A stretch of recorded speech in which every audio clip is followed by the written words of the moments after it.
बिस्मिल्लाहिर्रहमानिर्रहीम। Welcome to lecture number 36 of CS502। आज हम कवर करेंगे क्रुस्कल्स एल्गोरिदम। तो क्रुस्कल्स का जो एल्गोरिदम है वो कैसे काम करता है, पहले हम एक फिगर से देख लेते हैं, फिर उसके बाद हम इसको समझ लेते हैं। तो सबसे पहले हम क्या करते हैं कि हमारे पास जितने भी एजेस हैं हम उनके वेट्स के लिहाज से उनको सॉर्ट कर देते हैं। यानी जो हमारे पास एक लिस्ट बना दी जाएगी जहाँ पे एजेस को सॉर्ट कर दिया जाएगा। जो सबसे छोटे वेट वाले होंगे वो सबसे पहले आ जाएंगे और एक इंक्रीजिंग ऑर्डर में इस तरह हमें एजेस मिलते जाए। उसके बाद हम एक बनाएंगे यूनियन फाइंड सेट। यानी अब हमने ए एक फॉर एग्जांपल सबसेट बनाना है एमएसटी का। अब ए के अंदर हमने वो एजेस इंक्लूड करने हैं जो ऑलरेडी, अगर ए के अंदर हम एडिड एज है उसके साथ साइकिल क्रिएट नहीं कर रहे। साइकिल क्रिएट ना करने के लिए क्या होना चाहिए कि जो उनका रूट है, ये उनका जो हेड है वो सेम नहीं होना चाहिए, तभी हम उस एज को इंक्लूड करेंगे। यानी जो कट एक लगाते थे हम, उससे बेसिस उसकी बेसिस पे ये काम करता है, लेकिन जो कट का कॉन्सेप्ट है हम उनका ऐसे अप्लाई करते हैं कि हम एक यूनियन फाइंड का सेट बना लेते हैं। यूनियन में हम क्या करते रहते हैं कि यूनियन का सेट पहले तो एम्प्टी होता है, जैसे ही हम एक एज उसके अंदर इंक्लूड करते हैं, फॉर एग्जांपल हमने ए बी एज इंक्लूड किया, तो हम ए के साथ यूनियन कर देंगे बी को। यानी बी जो है वो अब ए के साथ अटैच हो चुका है। अब हम अगर कोई और एज ऐड करने की कोशिश करेंगे और उसका भी यूनियन एक एक बनाता है तो हम उसको ऐड नहीं करेंगे, हम सिर्फ उन्हीं एजेस को ऐड करेंगे जो उस ए के सेट के अंदर ऑलरेडी इंक्लूडेड एजेस के साथ साइकिल क्रिएट नहीं कर रहे। अब हम इसको फिगर से समझते हैं कि सबसे पहले हमने क्या किया कि हमारे पास ये गिवन था ग्राफ, हमने सॉर्ट किया तो हमारे पास सबसे पहले जो एज आइट्रेट होगा वो ये वाला एज हमें मिलेगा। ठीक है, अब हम देखेंगे, फाइंड करेंगे बी और फाइंड करेंगे डी। फाइंड बी से क्या होगा कि हमें पता चलेगा कि वो किस सेट के अंदर इंक्लूडेड है। तो अभी फिलहाल हमारे जो यूनियन है सेट वो बिल्कुल एम्प्टी है, तो हमने बी और डी को डिस्टिंक्ट सेट में रखा, तो ये डिस्टिंक्ट सेट में होंगे तो हम इस एज को इंक्लूड करेंगे, ये हमारा एज हमारे ग्राफ में इंक्लूड हो जाएगा। ठीक है, अब हमने इसको इंक्लूड कर दिया। अब उसके बाद हमारे पास जो नेक्स्ट वेट के हिसाब से एच मिलेगा वो मिलेगा 3 वेट वाला डी से ई। ठीक है, अब हम क्या करेंगे, फाइंड डी करेंगे। फाइंड डी करने से हमें बी मिलेगा। ठीक है, क्योंकि जो डी है उसका जो यूनियन करने से जो बॉस बन चुका है, जो रूट बन चुका है वो बी है।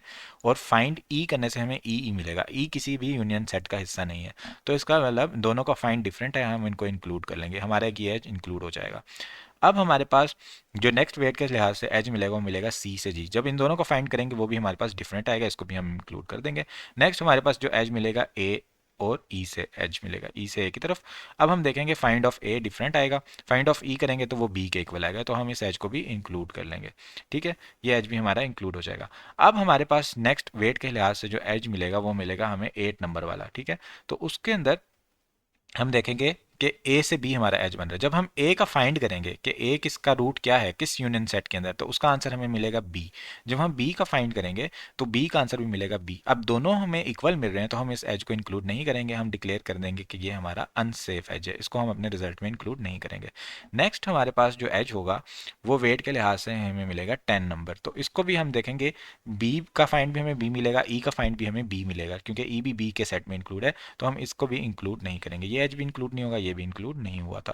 तो उसके बाद नेक्स्ट हम मूव करेंगे, हमें मिलेगा 12 नंबर एज। 12 नंबर एज का जो देखेंगे, सी का जो हम फाइंड करेंगे तो वो हमें जी मिलेगा। ठीक है, या अगर सी इट सेल्फ है तो वो मिलेगा, और डी का करेंगे तो वो हमें बी मिलेगा। दोनों के डिफरेंट हो गए तो हम इस एज को इंक्लूड कर लेंगे। नेक्स्ट हमें वेट के हिसाब से मिलेगा 14। 14 का जब हम देखेंगे डी और जी, डी का हमें हेड मिलेगा बी और जी का हेड मिलेगा बी, तो इसका मतलब जी का जो यूनियन है वो भी हमने बी में कर दिया था, और डी का भी हमने बी में किया हुआ, तो हम इस एज को इंक्लूड नहीं करेंगे। अब नेक्स्ट हमारे पास होगा 16 नंबर एज। अब एफ से ई, एफ का हमें जो फाइंड मिलेगा वो एफ इट सेल्फ मिलेगा, ई का मिलेगा बी, तो हम इस एज को इंक्लूड कर लेंगे। उसके बाद हम हमारे पास जो आएगा ऑर्डर के हिसाब से वो आएगा 18 नंबर। अब देखेंगे बी और सी, इन दोनों का जब हम फाइंड करेंगे तो हमें बी सेट का मिलेगा, तो इसको हम इंक्लूड नहीं करेंगे। इसके बाद हमारे पास जो मिलेगा ऑर्डर के हिसाब से मिलेगा 26 वेट वाला जी से एफ। अब एफ का जब हम फाइंड करेंगे तो हमें मिलेगा आंसर बी, जी का फाइंड करेंगे बी मिलेगा, तो हम इस एज को इंक्लूड नहीं करेंगे। इसके बाद हमें मिलेगा ये वाला एज, इसके अंदर भी हमें इसी तरह दोनों का फाइंड भी मिलेगा, तो इसको भी इंक्लूड नहीं करेंगे। और ये जो हमारे पास अब इन एजेस के अलावा जो एज हम इंक्लूड कर चुके हैं उनसे जो ट्री बन रहा होगा वो हमारा मिनिमम स्पैनिंग ट्री होगा, जिसके अंदर मिनिमम वेट्स इंक्लूड हो चुके होंगे। अब हम इसकी थ्योरी को देख लेते हैं। तो हमारे पास क्या होता है, जो क्रुस्कल्स एल्गोरिदम है ये एजेस को increasing order of their weights के लिहाज से ऐड करता रहता है। अगर नेक्स्ट एज जो है वो एक साइकिल इंड्यूस नहीं कर रहा करंट सेट ऑफ एजेस में, तो हम उसको ए में ऐड कर लेते हैं, जो कि हमारा सबसेट है एमएसटी का। अगर ये साइकिल इंड्यूस कर रहा है तो हम इसको स्किप कर देते हैं। अब एल्गोरिदम जैसे जैसे चलता रहता है, एजेस जो ए के अंदर होते हैं वो फॉरेस्ट बनाते रहते हैं, और फिर हम क्या करते हैं, उन फॉरेस्ट को इवेंचुअली मर्ज कर देते हैं और एक सिंगल ट्री बना देता है जो कि तमाम वर्टिसेस को कंटेन कर रहा होता है। वही हमारा मिनिमम स्पैनिंग ट्री होता है। अब ट्रिकी पार्ट एल्गोरिदम का ये है कि हमने कैसे डिटेक्ट करना है कि जब हम एक एज को ऐड करेंगे तो वो साइकिल क्रिएट करेगा या नहीं करेगा। अगर वो साइकिल क्रिएट करे तो हमने उसको ऐड नहीं करना। ये चेक करने के लिए हम क्या करते हैं कि फॉर एग्जांपल हमारे पास एक एज है जिसको हम कंसीडर कर रहे हैं जो यू से वी वर्टेक्स की तरफ जा रहा है, तो हमें एक फास्ट टेस्ट करना है जिससे हम बता दें कि यू वी एज को डालने से क्या हमारा साइकिल क्रिएट होगा। वो तभी क्रिएट होगा कि अगर ये सेम ट्री ऑफ ए में लाए करते हैं। तो इसको हम यूनियन फाइंड डाटा स्ट्रक्चर से कर सकते हैं कि वो सेम ट्री में लाए करते हैं या नहीं करते हैं। तो यूनियन फाइंड जो होता है ये हमारे पास ओ लॉग एन ऑपरेशन को सपोर्ट कर रहा होता है। तो इसके अंदर हमारे पास तीन फंक्शन होते हैं। Create set you, create set you का मतलब है एक सेट बना दो जिसके अंदर यू आइटम को इंक्लूड कर दो। फाइंड सेट यू, आप ऐसा करो कि जो यू है वो देखो कि किस सेट के अंदर वो इंक्लूड है, उस सेट को रिटर्न करो। यूनियन यू वी का मतलब ये है कि अब आप क्या करो कि जो वी है उसको यू सेट में डाल दो। Merge the set containing u and set v into a common set, तो वी को हम क्या करेंगे, यू के सेट में डाल देंगे। तो ये हमारे पास तीन फंक्शंस होते हैं। अब क्रुस्कल्स एल्गोरिदम में क्या होता है, वर्टिसेस को सॉर्ट कर दिया जाता है। वर्टिसेस जो होते हैं ए के, वो एक सेट के तौर पे काम कर रहे होते हैं। हर वर्टिस अलग अलग सेट होता है, और फिर जो एजेस होते हैं ए में वो सिंपल लिस्ट के तौर पे स्टोर किए गए होते हैं। फिर हम उन एजेस को आइटरेट करते रहते हैं और देखते रहते हैं क्या उनके जो वर्टिसेस हैं वो वर्टिसेस के सेट के अंदर कोई सेम ट्री के अंदर लाए तो नहीं कर रहे। अगर वो लाए कर रहे होते हैं तो हम उसको स्किप कर देते हैं वरना ऐड कर देते हैं। तो इसका एल्गोरिदम देख लेते हैं। सबसे पहले हमारे पास जो फंक्शन डिफाइन हुआ है क्रुस्कॉल्स, उसके अंदर हमारे पास ग्राफ पास हुआ है जी इज इक्वल टू वी, ये ग्राफ है। हमने एक ए एम्प्टी सबसेट बना दिया या एक सेट बना लिया। अब फॉर ईच यू वी, यानी अब बारी बारी हम वर्टेक्स ले रहे हैं, यानी वी के सेट से हमने बारी बारी आइट्रेट कर रहे हैं यू सेट के ऊपर और उसका एक सेट बनाते जा रहे हैं यू का। ठीक है, हर वर्टेक्स का एक सेट बन गया। जब हर वर्टेक्स का सेट हमने बना दिया उसके बाद हम क्या करते हैं, जो एजेस हैं उनको इंक्रीजिंग ऑर्डर ऑफ वेट में सॉर्ट कर देते हैं, वो स्टोर कर देते हैं इंक्रीजिंग ऑर्डर के लिहाज से। अब हम एक एज लेंगे फॉर ईच यू वी, बारी बारी एज लेते रहते हैं सॉर्टिंग एज लिस्ट से। अब चेक करते हैं क्या फाइंड यू फाइंड वी के इक्वल तो नहीं है। अगर वो नॉट इक्वल है तब हम यू वी को ए के अंदर ऐड करते हैं और यूनियन यू वी, और यू के साथ वी को अटैच कर देते हैं कि अब ये एक सेम ट्री में आ गए हैं। अगर ये दोनों इक्वल होते हैं फिर हम स्किप कर देते हैं, हम नेक्स्ट आइट्रेशन पे चले जाते हैं। जब हमारी तमाम आइट्रेशन एजेस की कंप्लीट हो जाती है फिर हम रिटर्न ए कर देते हैं जो कि हमारा मिनिमम स्पैनिंग ट्री होता है। तो इस तरह हमारा एल्गोरिथम काम करता है। फिगर से मैं ऑलरेडी आपको ये सारा एक्सप्लेन कर चुका हूँ। अब इसका एनालिसिस देखते हैं कि इसकी टाइम कम्प्लेक्सिटी क्या होगी। तो हमारे पास जो ग्राफ कनेक्टेड है, ग्राफ कनेक्टेड होने की वजह से ये है कि हमारे पास अगर वी एज वर्टिसेस होते हैं तो उसके अंदर जो हमारे पास एजेस होते हैं वो वी माइनस ई के बराबर तो एटलीस्ट होते हैं। तो हमारे जो एजेस होंगे greater than equal to v minus one तो होंगे ही होंगे।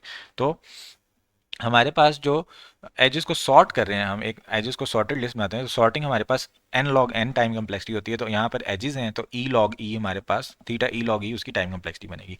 जो हमारे पास फॉर लूप है लाइन 5 में, जो हर एजेस को हम आइट्रेट कर रहे हैं उसके अंदर ओ ई लगता है फाइंड में और ओ वी लगता है यूनियन में। ठीक है, क्योंकि यूनियन जो सेट होता है वो क्या करता है, वर्टिसेस को आपस में मिलाता है। तो जितने टोटल वर्टिसेस होंगे उनको आपस में मिलाएगा, वर्स्ट टाइम में ओ ऑफ वी लगेगा। और एजेस हमने तमाम देखने हैं, तमाम एजेस को हमने आइट्रेट करना है, तो वर्स्ट टाइम में ओ ऑफ ई हमारा लगेगा एजेस को आइट्रेट करने के लिए। जो टोटल टाइम हमारे पास यूनियन फाइंड का बनेगा वो बनेगा जो ओ ऑफ ई अल्फा वी, जहाँ पे अल्फा वी एक इनवर्स एकरमैन फंक्शन है। ये इंपॉर्टेंट ऑब्जेक्टिव है कि अल्फा वी को क्या बोलते हैं, inverse Ackermann function. Alpha v less than 4 for v less than number of atoms in the entire universe. यानी जो अल्फा वी होता है ये हमारे पास लेस देन 4 इसकी वैल्यू होती है, यानी कांस्टेंट वैल्यू बहुत छोटी वैल्यू होती है, इसलिए हम इसको इग्नोर कर सकते हैं अपनी टाइम कम्प्लेक्सिटी में। तो हमारा जो टाइम है वो डोमिनेट हो गया सॉर्टिंग से। तो ओवरऑल टाइम जो क्रुस्कॉल्स का होगा वो ओ ई लॉग ई होगा, यानी एन लॉग एन के बजाय ई लॉग ई होगा। और अगर हमारे जो जो ग्राफ है वो स्पार्स है, यानी उसके अंदर एजेस कम है, वो इतना ज़्यादा कनेक्टेड ग्राफ नहीं है, डेंस ग्राफ नहीं है, उसके अंदर जो हमारे पास टाइम कम्प्लेक्सिटी बनेगी वो बनेगी थीटा ई लॉग वी। ठीक है, यानी हम जो बाद वाला ई है उसकी जगह वी लिख देंगे क्योंकि एजेस कम है इसमें और हमारे वर्टिसेस ज़्यादा हैं, ग्राफ हमारा स्पार्स है। तो ई लॉग वी हमारी टाइम कम्प्लेक्सिटी बन जाएगी अगर ग्राफ हमारा स्पार्स है। यहाँ हमारे लेक्चर एंड होता है। Thank you so much everyone for joining, watching. अपनी दुआ में याद रखिएगा। टेक केयर, अल्लाह हाफिज़।